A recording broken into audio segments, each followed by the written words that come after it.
Good morning everyone. So Justin here, nagbabalik. Nagbabalik tayo sa YouTube. Siyempre, ang dami kasi nag-PM sa akin mga client ko, Sir, where na you? So yun nga po, mag-video shoot tayo ngayon ulit. So today, mag-update tayo siyempre sa isa sa pinaka-favorite kong property dito sa Naik, Cavite. Siyempre, ito yung Yoro Home. So di ko na kailangan kayo pang i-tour dito kasi napakaraming video ko nito at alam ko magugustuhan itong property nito. So ano lang tayo, mag-drone shot tayo, pakita ko sa inyo kung ano nangyayari dito, ano na yung mga property na binibenta pa namin dito, at ano pa yung mga magandang nangyari na dito sa Lorong. So start na natin yung ating updates. So simulan na natin yung ating update dito sa pinaka main road ng Liorom. So napapansin nyo, kabilaan ng main road ginagawa na yung mga bahay. So ito po yung pinaka commercial o magiging commercial area din pagtagal siguro. So ito na yung area na yon. So kung gusto nyo yung main road na unit, so ito yon. So punta naman tayo dito sa mismong road. So ito, ginagawa na yung ibang properties dito sa bandang main road. Ito yung banda na dito sa may ating amenities. So, kasi yung ginagawa na yung mga cluster, tas dito may mga available units pa. And then yung dito sa may bandang phase 3, yan, available pa po yung ibang units dyan.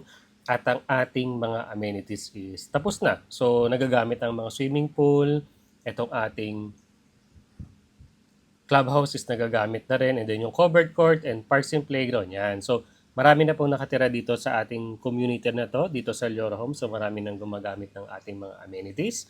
At mapapansin nyo, yung ibang mga properties dito sa loob is ongoing construction na yung mga kumuha sa amin sa bandang phase 3, phase 2. Tsaka napapansin nyo rin ito, yung bahay dito ginagawa. Nagkaroon na ng mga extension yan. Katulad nito, may extension na yung gilid niyan, itong corner unit na to.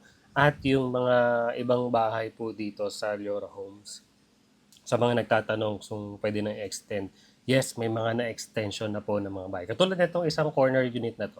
So yeah, may fence and gate na siya, may bubong na yung pinaka-parking space niya at yung extra lot niya sa gilid is naka-extended na rin po. So yan, pwedeng-pwede nyo na pong gawin yung mga yan. So balik po tayo sa drone shot natin from here dito sa ating main road. So napansin nyo yung main road natin, kompleto na rin tayo ng mga lamps or mga ilaw natin. So solar panels po lahat yan. And then kabilaan po yan, yung ibang units po dyan is available na po. So yan. So dito namang banda sa may malapit dito sa may model unit. So model unit sorry sa may amenities area. So yan po. Yan side na yan. So marami na rin pong mga available units yan. Yung phase 4 natin, tinatambakan na currently yung ating phase 3 yan, yung available units natin malapit sa main road. Yan. So sa mga naka-avail naman ng mga bahay dito sa bandang gitna ng ating property. So yan, ginagawa na rin po yung ibang units dito at tapos na po yung iba. Mostly po ng mga properties natin dito sa likod ng amenities is gawa na po. So yan, so mga congratulations po dun sa mga nakakuha ng bahay dito sa area na to. So malapit na po ang mga turnover ng mga units ninyo at yung iba alam ko tina-turnover na sa ngayon, yung mga bumili nung bandang 2025, early 2025, 2024, mga end of 2024, yan po. Yan, tapos na po yung mga bahay and then yung iba naman pong client namin ng 2025 is nag-aayos na ng mga documents yan sa may likod mismo ng amenities. Yan, so mapapansin ninyo, napakaganda talaga na property na to kasi umulan bumagyo talagang hindi talaga babahayin dito sa area na to dahil mataas yung lugar natin at yung ating mga drainage is maganda yung drainage natin. So yan dito sa amenities area yan, ginagamit na po yung amenities area. So may mga homeowners na po na gumagamit ng amenities area. So yan po.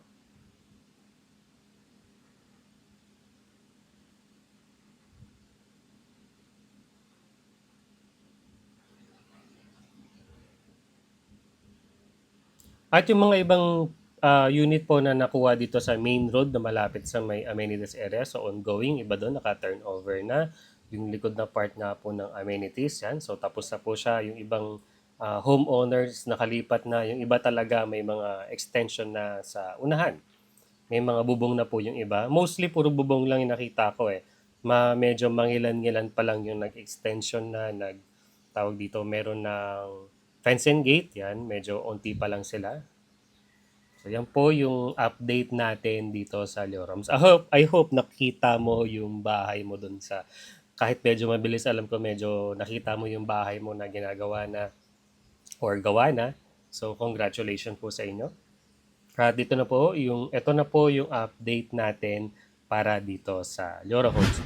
So yan, I hope nagustuhan nyo yung ating update dito.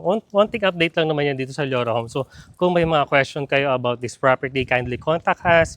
At kung yung mga sa client namin na nakuha ng bahay dito, congratulations. Alam ko malapit ka na lumipat. At sa mga future homeowners na gusto mong bumili ng bahay dito, kindly contact us, PM nyo lang yung aming page yan, Unlock PH po yan, dito sa Facebook at meron din syempre dito sa YouTube. Pwede ka mag-comment, question mo ako kung ano yung mga question na gusto mong malaman about dito sa Loroms. So, yan na po. Dito na po katapos ng video natin. Thank you for watching.